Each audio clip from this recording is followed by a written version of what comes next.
What's going on, Chris? Summarize it for us. I mean, this is a pretty big moment. This would move the ball forward on a potential impeachment of the president of the United States. Well, I think what you have is Hunter Biden has not tired of causing pain to his father, apparently. Hunter Biden is the last person that should be out speaking publicly about his dad.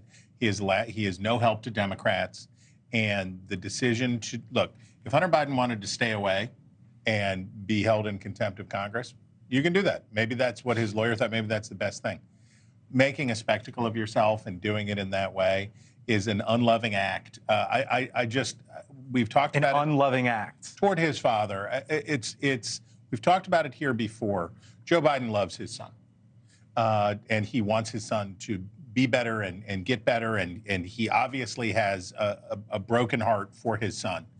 The idea that his son would hijack the national political discussion, that would thrust himself into this conversation, that he would dive in, take the bait that the Republicans were putting out for him, and roll around in this way, is bad for his dad.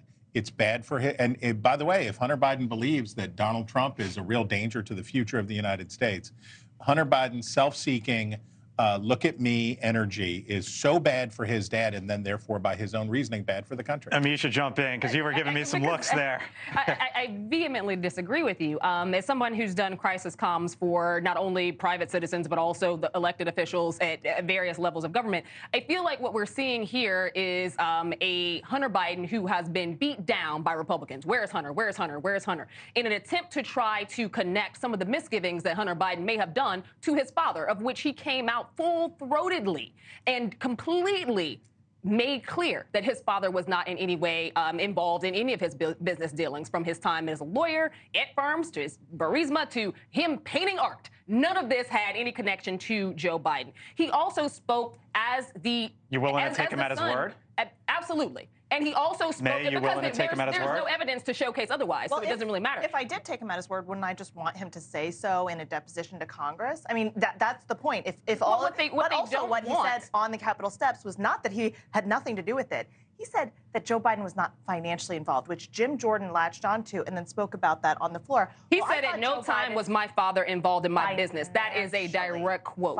He also attacked the Republicans for exactly what they're doing, going after him based on his own misgivings, which he is personally admitting to having made some bad decisions. But this is also a man who we know has been in the throes of crack addiction, and he's been in the throes of crack addiction for decades. I want to get to Congressman Pete Sessions in a second, but Julia, so that's one component, Hunter Biden. The other component is Republicans right now are gonna move the ball forward potentially, I don't know, in the next 30 minutes or so, give or take. Yeah, they're going to move the ball forward, but it's interesting watching Republicans right now because there is a question of whether this is a fishing expedition, if they're going to get anything with this. But I've heard a lot of, some conservative sources of mine, some Republican sources express some, worries and anxiety with Republicans moving forward on this at a time when they could be hitting Biden on other issues going into 2024, like the economy, but, leaving out the fact that it's been a good day for All right, so joining us now is the Texas Republican Congressman Pete Sessions. He, of course, is a member of the Oversight Committee,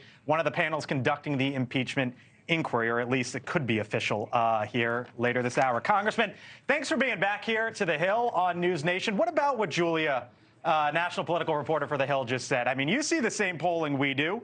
Voters care about the economy. They care about the southern border. They care about crime. They care about inflation. So why go forward with this against President Biden? It's not at the top of the list. It's important to note that everything you say might have some truth to it and maybe even wisdom. But the bottom line is that the Federal Bureau of Investigation, which has the official jurisdiction over going and doing an investigation, we've been told the administration, until we pass this resolution, they will not engage the Department of Justice. We've had our Oversight Committee. And James Comer has done an awesome job as our chairman. We've had Judiciary Committee, Jim Jordan, done an awesome job. But we have done this all ourselves, whereas previously all the administrations participated with the Department of Justice, with the FBI, doing the investigation. We've done this all ourselves. Thank you for watching, and make sure you go to joinnn.com to find NewsNation on your television provider. And don't forget to click the red subscribe button below to get more of NewsNation's fact-driven, unbiased coverage.